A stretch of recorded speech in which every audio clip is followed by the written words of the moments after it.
Hello everyone. So after the chapter mechanical properties of solids, now we are going to look into the chapter mechanical properties of fluids, or in other words, we are going to look at the chapter fluid mechanics. So as we can split this name into two parts, fluid and mechanics. Already we have looked into solid mechanics, where the last point in solid mechanics was mechanical properties of matter. So in solid mechanics we all looked at kinematics, we all looked at kinetics, which is also called dynamics, and then we looked at work energy theorem, and then gravitation, and then mechanical properties of matter. So after we look at all these chapters, which deal with the solids, now let us start looking at what are fluids and how there are different properties that govern the behavior of fluids. Like in solids chapter, we have seen how different properties of solids they govern their behavior. For example, we looked at Young's modulus, we looked at shear modulus, we looked at bulk modulus, and how these elastic moduli they govern the behavior of solids under the action of different forces. So same way we will be investigating the behavior of fluids. So what exactly are fluids? We are all aware of what fluids are, right? But in general, a fluid is a deceptive term in a way that most of the times people relate fluids with liquids, but liquids is just one part of fluids. There are gases also which are categorized under the terminology fluids. So fluids in general, when we refer to word fluid in case of physics, or in general in case of mechanics, we are talking about liquids as well as gases. So in this chapter we will be looking at the properties of liquids as well as gases, but most of the chapter will be concentrating at properties of liquids and how they behave under the action of forces. So gases will not be much looking into in this particular chapter. So when I say fluid mechanics or properties of fluids, I'm majorly talking about the liquids only and not about the gases. So what are these fluids? The how are they different from the solids? So for in case of liquids as well as in case of gases, the intermolecular forces of attraction, that means the force of attraction between one atom and another atom, or one molecule and another molecule of a fluid, that means of liquid or gas, is very less compared to intermolecular force of attraction between that of the solids. So how what do you mean by intermolecular force of attraction? It has something to do with the attraction, electrostatic attraction between the protons and the electrons of molecules and atoms. So basically intermolecular force is of electric nature, and that force is very less in case of fluids, that means in case of liquids and gases. That is why the distance between the two molecules or two atoms of liquids and gases is far more compared to the distance between the intermolecular distance between the solids. Okay, so that's about fluids. And fluids, as we know, they can take different shapes. So same amount of fluid, when you pour it in bottle, when you pour it in another vessel, when you pour it in a weird shaped vessel, it will take the shape of that vessel. Let it be a gas or be a liquid, in either the shape of the vessel. If you or in fact, in case of gases, the intermolecular distances are so large that gas can occupy a huge volume. So for example, if you have a bottle of liquid and you pour that liquid in this room, it won't occupy the entire room, right? So liquids have a bit of limitation on that aspect, but gases, for example, if you have let's say one bottle full of let's say hydrogen, and then you release it in this room, it will occupy the entire room. Then you release it in two rooms, then it will occupy all the two rooms. So gases basically can change their shape and occupy the entire vessel or entire room that is available for them. Whereas liquids, their shape is the shape it can change, but the volume of the liquid cannot change much. Especially in case of the typical liquids that we refer to, for example, kerosene, for example, water. In all these cases of liquids, the net volume occupied by the liquid will not change much under the application of forces, but the shape of the liquid may change. It may take any different shape of different vessels. So basically, the distinguishing parameter between liquids and gases is how much volume they can apply, how much volume can a particular mass of fluid can apply. So in case of gases, as I have stated already, gases can occupy huge volumes. The same mass of gas can occupy a very small volume or a very large volume. That means their density, it can vary to a very large extent. How is density defined? Density is defined as mass per unit volume. Like in case of solids also, the density was defined as mass per unit volume. So in case of gases, this volume, it can change to a large extent. It can be very small as that of a small bottle, or it can be as large as this entire house. Okay, but mass of that particular gas will remain the same, because we are not changing the amount of gas, we are not changing the number of moles of a gas or grams of gas, but the volume of the gas will change. So that means the density of the gas is very much variable. Whereas in case of liquids, as I have stated, the volume of the liquid does not change much under the application of forces. So under the application of something called as pressure, we'll soon looking into this terminology pressure, but you already have enough understanding of, at least a physical understanding of what pressure is. We will look at pressure, what is its mathematical definition and all, but you know what is pressure. You try to pressurize a gas, its volume decreases. So that kind of force per unit area is what I'm talking about. So if you apply a pressure on the gas, or if you apply a force on the gas, its volume changes. But if you apply a force on the liquid, its volume does not change much. Even under the application of huge forces, or even under the application of huge pressures, the volume of the liquid does not change much, and hence the density of the liquid is more or less constant. Okay, so that's a property of liquids, that their density is more or less constant under the application of forces. But when I say more or less constant, it means that it is not susceptible to change under the application of forces, but that does not mean that the density will not change. If you apply high enough pressure, for example, the density of water at the surface of a sea and at the bottom of a sea is different. The reason being, the water which is at the bottom of the sea or the bottom of the ocean is under the action of a huge force from all the water that is above it, and that is why its density changes. So basically, density of liquids is not constant, but it is more or less constant under the application of forces. So that's about density. We also looked at what kind of fluids are we talking about, and especially we'll be talking about the liquids. Now, the pressure is next most important thing when we start talking about fluids, because when I started talking about density was susceptible to change when I apply some pressure or when I apply some forces on the fluid. That means we should know what is pressure, and pressure, as I have stated before some time, it is force per unit area, the area on which the force is acting. So for example, you fill some gas inside a balloon. Okay, now this gas is trying to push the surface of a balloon from inside.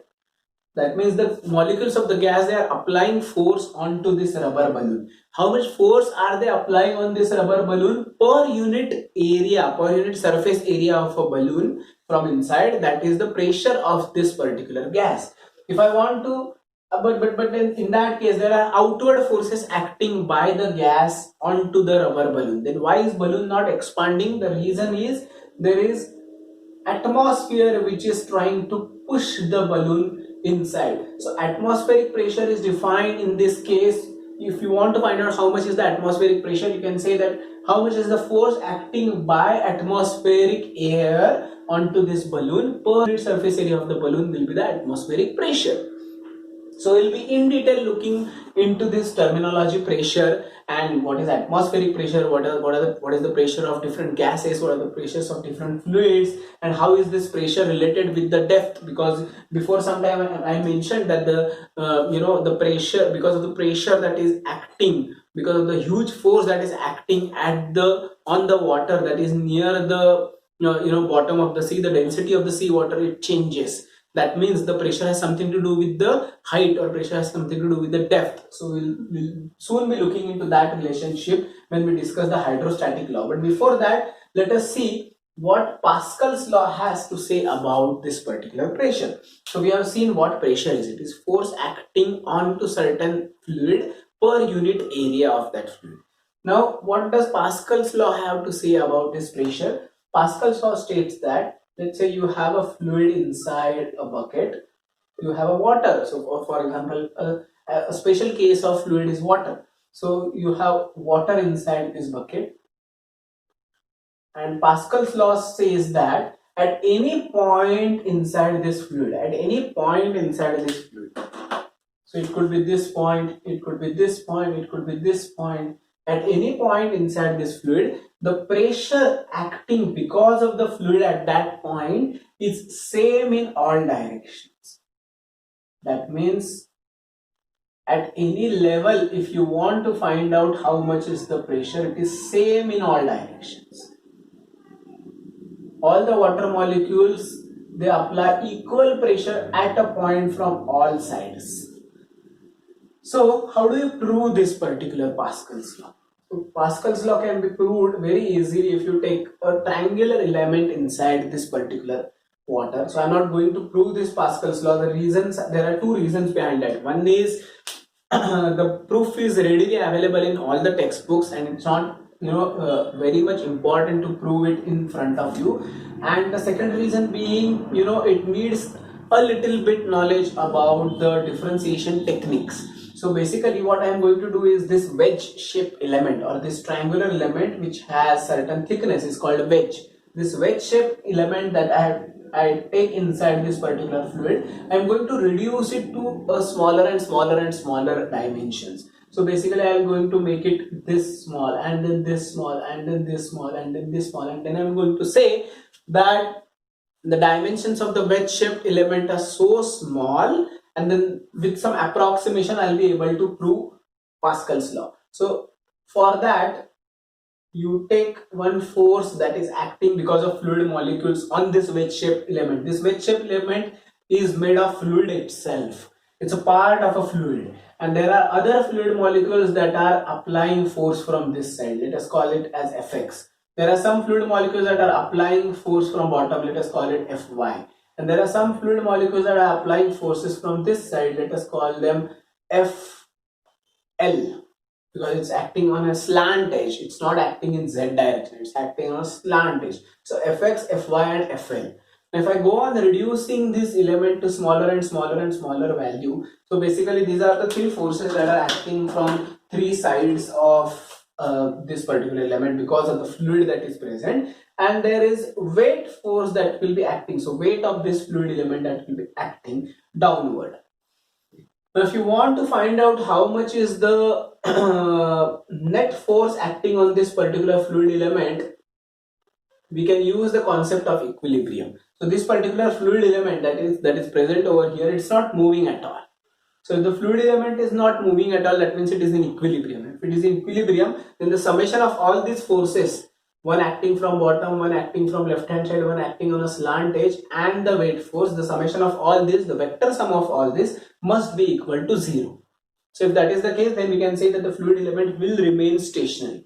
Now how much is this force? We have already defined pressure as force per unit area. So how do I find out this force? It will be pressure into area. Just take area on the other side. You will get force as pressure times area. So this Fx would be equal to pressure in x direction into area on which this particular force is acting. So you will have to draw a three-dimensional wedge shaped element and then name its sides probably, so that you can make out which side, on which side is this particular force acting. So it's acting on this particular side of this wedge shaped element. There is another force which is acting on the bottom of this wedge shaped element, and there is another force which is acting on this slant surface of the wedge shaped element. So we have this as px into this particular area that I have shaded.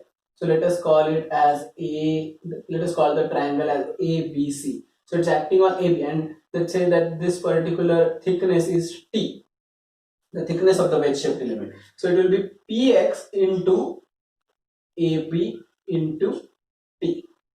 How much will this force be? By a similar law, I can say that this is Py into BC into T, because BC into T is the area at the bottom. AB into T is the area of this vertical side. And what about the slant side? it will be equal to PL, which is pressure acting in this inclined direction, into AC into T. And there is a weight of this element that is acting, and how much would that weight be? It will be equal to area of this triangle into thickness. Area of the triangle is half into AB into BC into the thickness, which is T, that's volume of this triangle, into the density of the fluid itself. So how can I write the weight of this particular element? It will be equal to W equal to half into base, which is BC, into AB, into the thickness, which is T, that becomes the volume, into density into gravity. So that will be the weight of this element. Now you do the force balance, vectorially add all the forces. So for adding them vectorially, what you will have to do is, you'll have to assume this angle as theta, the angle of the wedge shaped element, and then resolve this force into a downward and a horizontal component. Once you resolve it into vertical and horizontal component, then horizontal component of this inclined force will cancel this particular force, whereas vertical component of this force along with the weight will cancel this force which is acting from the bottom because of the other fluid that is present at the bottom. So once you do all that, so I'm probably giving this to you as a task, as a homework. Do this and find out the end result, get end result. End result I'll show you what it is, because that's the Pascal's law. So you will get the derivation of this, detailed derivation of this law in any textbook. At the end what you get is Px is equal to Py is equal to Pl is equal to P. So pressure acting from all sides, pressure acting horizontally, vertically and inclined direction and any other direction for that matter, is all equal to P at a particular level. So that means Pascal's law can be stated as pressure at a point inside a fluid acting in all directions is the same. That's the Pascal's law. Now let us look at what hydrostatic law is. So hydrostatic law has something to do with the pressure not at a point, but it relates the pressure at a point with pressure at another point. So like in example that I was stating earlier, wherein the density of the sea water changes from surface to bottom of the sea. So it goes on changing, it goes on increasing. That means pressure or rather density has certain relationship with the pressure. So we'll in fact be tackling one problem wherein we will try to find out the density of seawater at the bottom of it. But right now the only thing that we should know is, as you go down the depth of fluid, the pressure changes. So hydrostatic law tells us how much does that pressure change, or if I know pressure at any one of these 2 points, how can I find out the pressure at the other point? So for example, if I know how this pressure changes and then I know how much is the pressure over here, then I should be able to find out what is the pressure over here and vice versa. So hydrostatic law can be proved like this. Let us say I construct a cylindrical element which is on one surface of which there is point number 1 and on other surface of it there is point number 2, and this is a cylindrical fluid element. Now pressure acting at point 1 would be P1, pressure acting at point 2 is P2, and this pressure always acts perpendicular to the area that we have drawn. So remember this property of pressure. Pressure is defined as force per unit area, where this area is to be taken perpendicular to the force acting. So let's say you have certain random area, let's say this is a balloon of random shape, and there are forces acting on this balloon from outside it, and I want to find out how much is the pressure acting. So I'll have to take every force per unit area on which this force acts and take perpendicular component of every force. So okay, so you take either forces perpendicular component onto that area, forces perpendicular component onto that area, or you take force as is and take perpendicular area, either one of the 2 things. So basically force and area, plane of the area, they should be perpendicular to each other. That is how the pressure is defined. So in this particular case, on the top surface of this cylinder, the pressure is acting perpendicular to its plane. On bottom surface also the pressure is acting perpendicular to its plane. Now how much is, and there is a weight of this element that is acting downward. How much will be the weight? Let's say this element is cylindrical in shape. So in that case, weight of the element would be equal to m into g, like we did it earlier in case of a triangular wedge-shaped element. Now in this case, it is mass. Mass is density times volume of the cylinder, which is area of faces into the height h. So that's volume. This is density, and then g. So that's the total weight that is acting downwards. So I can say if this fluid element is not moving because the fluid is stationary, so this particular hypothetical fluid element is not moving at all. So if it is not moving, I can say that P1 into area at the top, that is pressure times area. What is pressure times area? It's the force that is acting downward, plus the weight force, is equal to P2 times area. I'll substitute for weight. So that will give me P1 into area plus rho AHG is equal to P2 into area. And that will help me get rid of area from the equation, and I'll get P1 plus H rho G is equal to P2. So this is your hydrostatic law, which gives you a relationship between the pressure at point number 1 and pressure at point number 2. What is the relationship between them? Hydrostatic law tells you. So you can simply see here that pressure at point 1 plus H rho G, this height into density of fluid into G, acceleration due to gravity. If you add this term H rho G to the pressure at any one point, then you get pressure at a point which is at a depth of h compared to this particular point. Or I can write it in other way, P1 is equal to P2 minus H rho G, right? I just took the H rho G term on the other side. So that means pressure at any one point is equal to pressure at a point, at another point which is at a depth of h minus H rho G. So if you do minus H rho G, you get a pressure at a point which is at a height of h compared to this particular point. So this way you can find pressure at any point inside a fluid if you know pressure of any another point in the fluid. Now let's try to apply this concept to this particular fluid, wherein point number 1 it lies on the surface and point number 2 it lies at a depth. Now I know what is the pressure on the surface of a fluid. What is there in contact with the surface of the fluid? It's atmosphere. So the pressure over there must be atmospheric pressure. Now what exactly is atmospheric pressure, and how do we find out the pressure over here? So if we know what is how much is atmospheric pressure, then only we will be able to find out pressure at point number 2. According to hydrostatic law, I can say that P2 is equal to P1 plus H. If H is the depth of point number 2, then it will be H rho into G.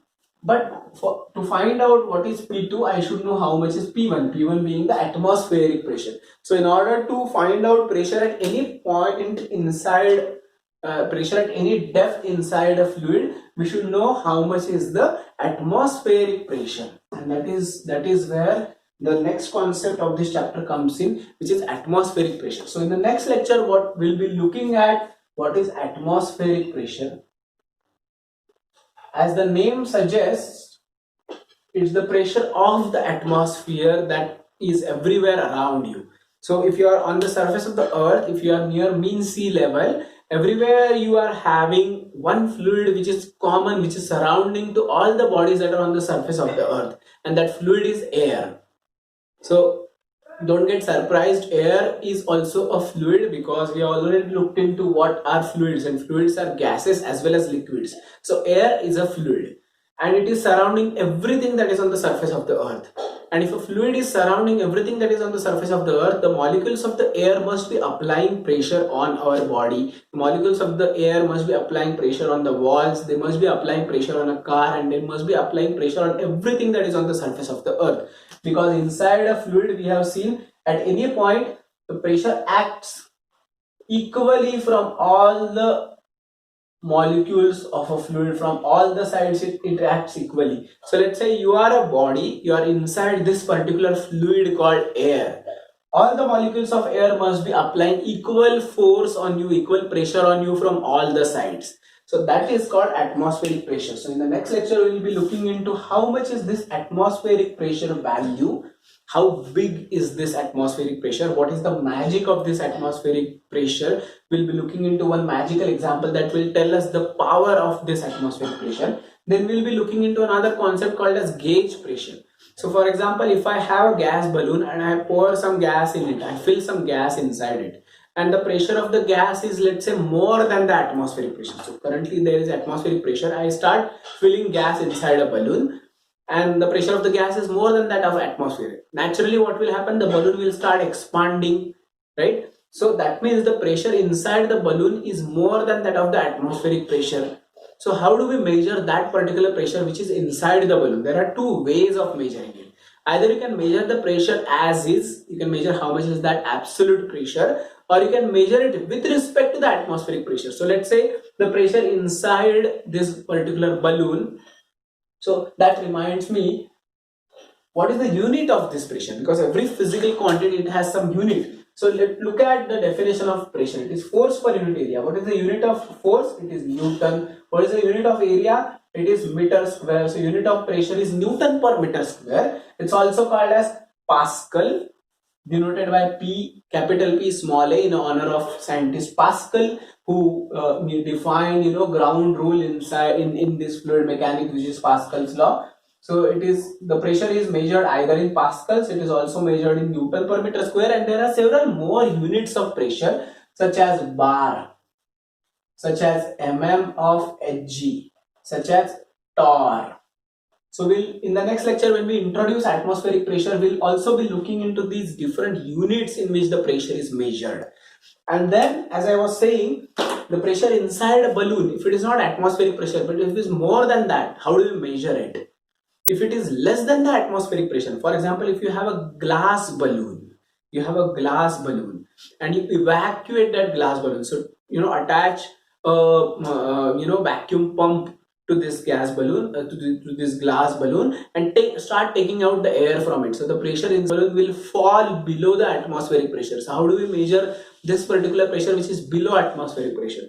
How do we measure the pressure that is above atmospheric pressure? And in particular, how do we measure this atmospheric pressure, very atmospheric pressure itself? How do we measure it? So we'll be looking into all these interesting things in the next lecture. Thank you.